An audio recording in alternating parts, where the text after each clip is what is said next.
magharap sa media. Ay ni Dowming Su sa kanya mga Pinoy na tagahanga. Abangan sa pagbabalik ng TV Patrol. Ng F4 member na si Jerry yan. Paano ba naman? Pati mga taga-media na dumula sa presko niya kahapon, abay, nagtilian at hindi na nakayanang itago ang pagiging tagahanga nila ng sikat na Taiwanese actor. Ang Star Watch hatid ni Lars Santiago.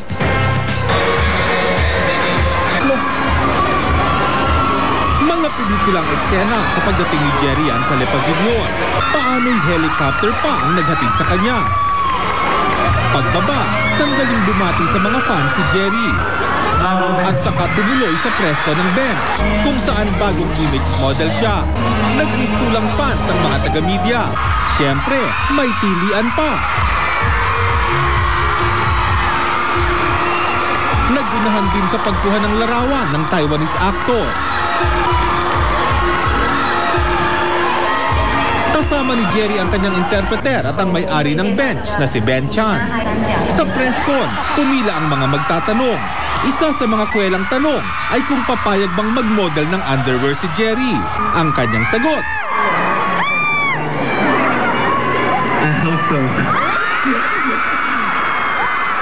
Nilinaw din ni Jerry na hindi pa nagkakawatak-watak ang F4. Abala lang daw sila sa kani-kanilang karir. Pero kung may darating na magandang pelikula o TV series, ay muli silang magsasama-sama. Sa bandang huli, kahit medyo hirap mag-Ingles at mag-Tagalog, nagbigay ng mensahe si Jerry. I want to say, everybody, mahalo tayo. Bago umalis, lumakad-lakad muna si Jerry sa entablado para makunan siya ng litrato. Pagkatapos ay sumakay na siya sa helicopter at bumalik sa kanyang hotel sa Makati. Para sa front page Star Watch, Lars Santiago, GMA News. Kakaiba talaga si Jerry yan. Ba din kaya ako ng buhok? Sa tingin mo, Mel, balik sa'yo. Balita, Dowming Su, dinumog na naman ng humarap sa media. At ang kambal na kalabaw na tinawag na Sanchai at Daw. Abangan. Dinumog muli ang Taiwanese idol na si Jerry Yan sa ikalawang araw ng kanyang pagbisita sa Maynila. Sobrang pasasalamat naman si Dowming Su sa mainit na pagtanggap sa kanya ng mga Pinoy. May report si Star Patrol Mario Dumawa. Pag-entra pa lang ni Jerry sa entablado ng Le Pavilion sa Ross Boulevard, hiyawan na agad ang mga fans na dumagsa para sa media appearance ng aktor para sa bench. Kinontrata si Jerry ng 16 months sa halagang umano'y 14 million pesos. Game na sinagot ng 26 anyos na 5'10 Asian superstar ang lahat ng mga tanong na ibinato sa kanya. If you're willing to pose in bench underwear,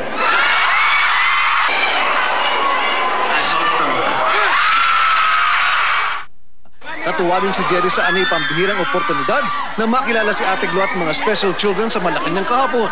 Nakakagulat ang komposisyon ng mga tagahanga, teenager, lola, disabled, maging si Mrs. Gina De Venecia. He's so guwapo.